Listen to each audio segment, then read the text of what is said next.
नमस्कार, जय जय राम, जय सिया राम, जय हो बागेश्वर धाम सरकार, जय हो हनुमान जी महाराज। मेरे प्यारे सभी दर्शकों, आज की इस वीडियो में बहुत ही दर्दनाक वाक्य लेकर गया हूं, जिसे सुनने के बाद आपके आंखों से आंसू नहीं रुक पाएंगे।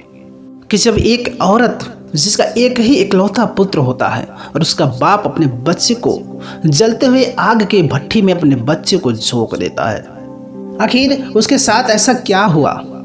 इस कहानी के अंत तक आप बने रहेंगे तो इस घटना की सारी जानकारी आपको विस्तार से मिलेगी और यह कहानी आपके जीवन में एक नई सीख देकर के जाएगी। इसलिए आप इस कहानी के अंत तक जरूर बने रहिएगा। तो चलिए बिना देरी की इस कहानी को शुरू ही करते हैं। एक समय की बात है, एक गांव में एक छोटा सा परिवार था, पति पत्नी और एक बच्चा था। उसकी पत्नी जो थी वो बहुत नेक दिल की थी। वह भगवान को मानती थी, पूजा पाठ करती थी, हर तरीके से वह सही रूप से थी। वह भगवान का पूजा पाठ करती थी, गरीब दुखियारों की मदद करती थी। वह बहुत ही नेक और दयालु दिल के थे, वो बहुत अच्छे थे। लेकिन वहीं उसका पति जो था उसके विपरीत था, उसके उल्टा काम करता था। वह मंदिर नहीं जाता था, भगवान का पूजा नहीं करता था, भगवान पर विश्वास नहीं करता, भगवान को मानता ही नहीं था। उसका पति ठीक उसके विपरीत था। किसी भी भिखारी को तुरंत दरवाजे से भगा देता था और किसी को भिक्षा भीख नहीं देता, किसी को भूखे को भोजन नहीं कराता था। उसका ठीक उल्टा था। लेकिन अब क्या करें, इन दोनों की शादी हो चुकी थी। लेकिन इसकी पत्नी बहुत ही नेक दिल की थी। उसका पति भले ही पूजा पाठ नहीं करता था, भले ही भगवान को नहीं मानता था, लेकिन ये अपने पति को बहुत प्यार करती थी, हर तरीके से सेवा सत्कार इज्जत करती थी, किसी प्रकार की कमी नहीं होने देती थी। यह अपने पति को बहुत मानती थी। अब कुछ दिन बीत जाते हैं। इस औरत ने सोचा चलो अपने पति को जगाते हैं, उनसे कहें पूजा पाठ करने के लिए, शायद वो मेरा साथ दे, मेरी बातों को मानेंगे।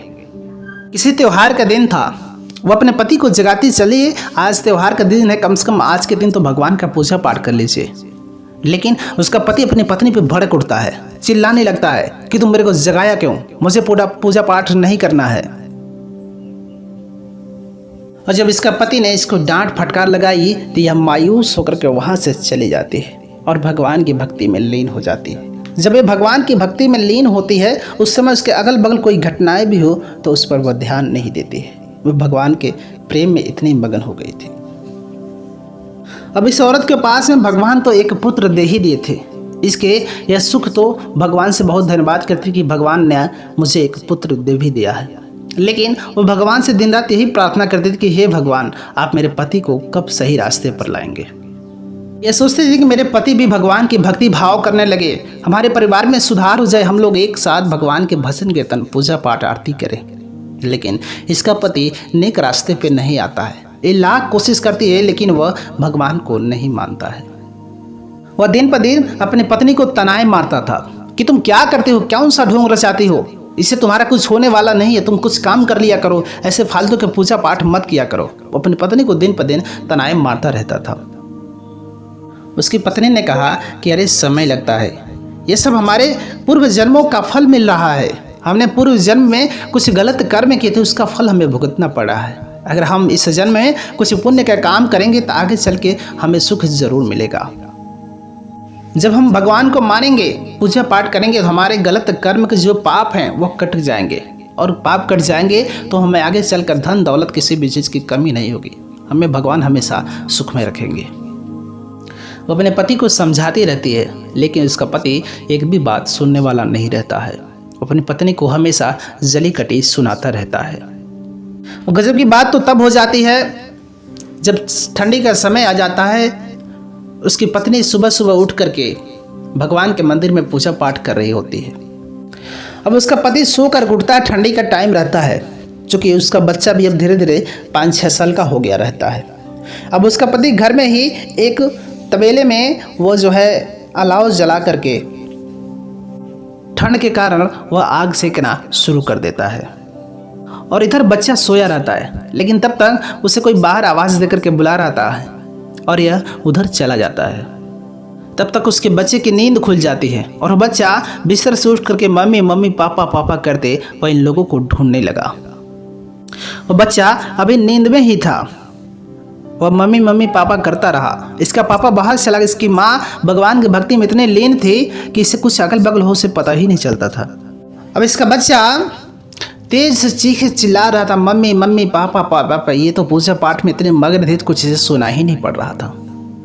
और उसका बाप उधर बाहर जाके किसी से बात ही कर रहा होता है। अभी बस चाय के कदम बढ़ाते बढ़ाते उस जो आग जल रही थी उसी भट्टी में जा करके गिर जाता है।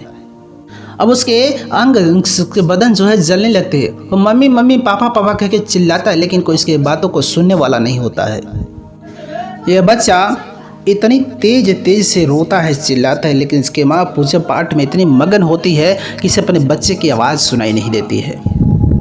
अब उस बच्चे का पिता, इस औरत का पति जब घर के अंदर आता है, ये तो बच्चे की उतनी देखभाल नहीं करता, परवरिश नहीं करता था, लेकिन जब देखता कि मेरा बच्चा उस आग में जल रहा है तो वह सोचने लगता है ये तो मेरा खून है, मेरा इकलौता एक ही पुत्र है, और दौड़ते उस बच्चे को उस आग में से खींच लेता है। अब उसे आग में से खींचता है, उससे थोड़ा बहुत इसके हाथ भी जल जाते हैं, और इधर इसके बच्चे का शरीर इतना जल जाता है कि बेचारा अपने अंतिम सांसें गिन रहा होता है, थोड़ा बहुत इसके सांस चल रहे होते हैं। अब जैसे ही उस आग से बाहर निकलता है वैसे ही ये बच्चे के सांस खत्म हो जाती है। ये छोटा सा बच्चा जो था वो अपना दम तोड़ देता है। लेकिन जब ऐसा हो जाता है, इसका बाप चीख चीख के चिल्लाने लगता है, रोने लगता है। उसके बाद उसकी पत्नी अपने ध्यान तोड़ करके जब बाहर आती है तो उसे कुछ चीखने चिल्लाने की आवाज़ सुनाई पड़ती है। वह देखती है कि बाहर आते ही देखते मेरे पति रो रहे हैं, मेरे पति के सामने मेरा बच्चा पड़ा हुआ है। उसके बच्चे की लाश पड़ी। वो सोचती कि मेरा बच्चा जला तो जला कैसे। उसके बच्चे के वहाँ पर लाश पड़ी हुई थी। वो भी चीखने चिल्लाने लगती अपने बच्चे को लेकर के, लेकिन तब तक उसका पति उस पर बरसने लगता है। कह रहे तुम भगवान में इतने मसरूफ रहती हो ना कि अपना बच्चा रो रहा था, चिल्ला रहा था, आग में जल रहा था, लेकिन तुम्हें अपने भगवान के भक्ति में इतनी लीन थी कि तुम्हें अपने बच्चे की आवाज़ नहीं सुनाई दिया, और तुम्हें पता नहीं चला कि आग में बच्चा रोता रहा, चिल्लाता रहा। तुम्हारे करतूत के कारण आज मेरा बच्चा इस दुनिया से चला गया। अरे तू तो डायन है, तूने अपने ही बच्चे को खा लिया, तूने अपने ही गोद को सूना कर दिया। एक ही इकलौता मेरा एक पुत्र था, तूने उसको भी खा लिया। तेरे इस पूजा पाठ करने से क्या फायदा है? अभी मैं चल के घर के अंदर तेरे सारे के सारे पूजा पाठ के सामान उठा करके फेंक देता हूँ। तेरे इस पूजा पाठ से क्या फायदा जब तेरे भगवान ने मेरे बच्चे को ही मार दिया। उस औरत ने कहा कि ऐसी गलती आप बिल्कुल ही मत करिएगा। मैंने आज तक भगवान से पूजा पाठ किया निस्वार्थ भाव से किया। मैंने भगवान से आज तक कुछ मांगा नहीं। अगर भगवान ने मेरे गोद को सुना किया है, भगवान ने मेरे गोद को सुना किया है, मैं भगवान से अपने बच्चे को मांगूंगी। उसके बाद उस बच्चे के शव को लेकर के वो भगवान के मंदिर में जाती है, उस घर के अंदर जाती है, अपने बच्चे के शव को एक तरफ रखती है। वहाँ पर रखने के बाद वह पति सारे करतूत देख रहा था। उसने कहा कि तेरे भगवान से कुछ नहीं होगा, तेरे भगवान इसका कुछ नहीं कर पाएंगे। लेकिन इसको अपने भगवान पर विश्वास था। इसने भगवान से आज तक कुछ नहीं मांगा था। भगवान से निस्वार्थ भाव से पूजा पाठ भक्ति करते थे, और यह भगवान के सामने अपने बच्चे की लाश को रख के भगवान के सामने नतमस्तक हो जाती है, भगवान से विनती करने लगती है। उस भगवान के सामने रोने लगी कि हे भगवान, आज तक मैंने आपसे कुछ नहीं मांगा, लेकिन आज मैं आपसे मांग रही हूँ, आप मेरे बच्चे को जीवित कर दीजिए, मेरे बच्चे को आप जीवित कर दीजिए। मैंने आपके भक्ति भाव में इतने लीन थी, मैं अपने बच्चे को देख नहीं पाई। अगर आपने मेरे बच्चे को आज जीवित नहीं किया तो सबसे बड़ा लांछन आपके ऊपर लगेगा, मेरे भक्ति के ऊपर लगेगा, मेरे पूजा पाठ के ऊपर लगेगा। इसलिए हे भगवान, आप मेरे बच्चे को वापस जिंदा कर दीजिए। हे भगवान, अगर आपने मेरे बच्चे को आज जीवित नहीं किया, कुछ करामात नहीं दिखे, तो आज से तुम्हारा कोई पूजा पाठ नहीं करेगा, तुम्हारे पे कोई विश्वास नहीं करेगा। लेकिन अगर आज मेरे बच्चे को वापस आपने जिंदा कर दिया, तो मेरे पति भी नेक रास्ते पे आ जाएंगे, उन्हें भी भगवान के ऊपर विश्वास हो जाएगा। वो अपने पति को विश्वास देने के लिए घंटों तक अपने बेटे के लाश को रख के भगवान के मंदिर के सामने नतमस्तक होकर के रोती रही, चिल्लाती रही, क्योंकि उसे विश्वास था कि भगवान ने मारा है तो भगवान मेरे बच्चे को वापस जरूर देंगे। और भगवान के सामने रोती रही, और यह नज़ारा उसका पति सब कुछ देखता रहा। अब रोती रही, बिलखती रही। कुछ ही समय में उसको ध्यान आता है कि भगवान के मंदिर के सामने जो जल रखा है उसके मुख में डालती है, उसके शरीर पर लगाती है, और जैसे वह जल उसके मुख में जाता है, कुछ ही क्षणों में वो बच्चा तुरंत उठ करके बैठ जाता है, और उसके शरीर पर जो घाव थे धीरे धीरे सारे के सारे घाव ठीक हो जाते हैं। अब उसका पति देखकर बड़ा ही अचंभित होता है कि यह ताज्जुब वाली बात है, बहुत बड़ी चमत्कार है कि मेरा बेटा मर गया था और जीवित होकर के उठ करके बैठ गया। उसके बाद उसके पति को अपने गलती का एहसास हो गया। कि भगवान ने मुझे मेरे बच्चे को छीन करके नेक रास्ते पे लाया, मुझे रास्ता दिखाया कि मेरी पत्नी आज तक जो कर रही थी वही सत्य था, मैं ही गलत था। मेरी पत्नी आज तक जो कर रही थी वह सत्य कार्य कर रही थी, क्योंकि मैंने आज तक मुर्दे को जीवित होते हुए नहीं देखा था। लेकिन भगवान की जहाँ करिश्मा होती है वहाँ मुर्दे भी जीवित हो जाते हैं। और वह अपनी पत्नी से माफ़ी मांगने लगा कि आज तक मैं तुम्हें डांट फटकार लगाता रहा, तुम्हारे पूजा पाठ को दुत्कारता रहा, मैं भगवान पर विश्वास नहीं करता, तुम्हारा मजाक बनाता रहा, लेकिन आज मैं भगवान का चमत्कार देख लिया। उसकी पत्नी कहती है कि अरे मुझसे क्या माफ़ी मांगना, माफ़ी तो आप उस भगवान से मांगे जिसके ऊपर आप विश्वास नहीं करते थे। मैं तो कब से चाह रही थी कि आप नेक रास्ते पे आ जाएं, लेकिन आपको तो कभी समझ में नहीं आता था, इसलिए भगवान ने हमारे बच्चे के माध्यम से आपको नेक रास्ता दिखाया। इसलिए अगर आपको गिरना है तो उस भगवान के चरणों में गिरिए, वही आपको माफ़ करेंगे। और आज से आप वादा करिए, आज से आप भगवान की भक्ति भाव करेंगे। उसके बाद वो भगवान के सामने नतमस्तक होता है और भगवान से माफ़ी मांगता है, कहता है मैं आज के बाद कोई भी गलत कार्य नहीं करूंगा, अपनी पत्नी की प्रताड़ना नहीं करूंगा, उसको मारूंगा पीटूंगा नहीं, उसको कभी ताने नहीं मारूंगा, आज के बाद भगवान पर विश्वास करूंगा, मैं हर तरीके से सही कार्य करूंगा, क्योंकि आज तक मैंने भगवान का चमत्कार नहीं देखा था, आज मैं भगवान का चमत्कार देख गया। मैं ही गलत था, मेरी पत्नी अपनी जगह पर सही थी। और वास्तव में ऐसा होता है, भगवान अपने भक्त का लाज बचाने अवश्य ही आते हैं। जो व्यक्ति भगवान के भक्त होते हैं, भगवान अपने भक्त का अपमान कभी भी नहीं सह सकते। और इस तरीके से जो मूर्छित बच्चा था, जो मरा हुआ बच्चा था, वो जीवित हो जाता है और वो दोनों पति पत्नी बड़ा ही खुशहाल होते हैं। और यह चमत्कार अगल बगल के लोगों को भी पता चल गया।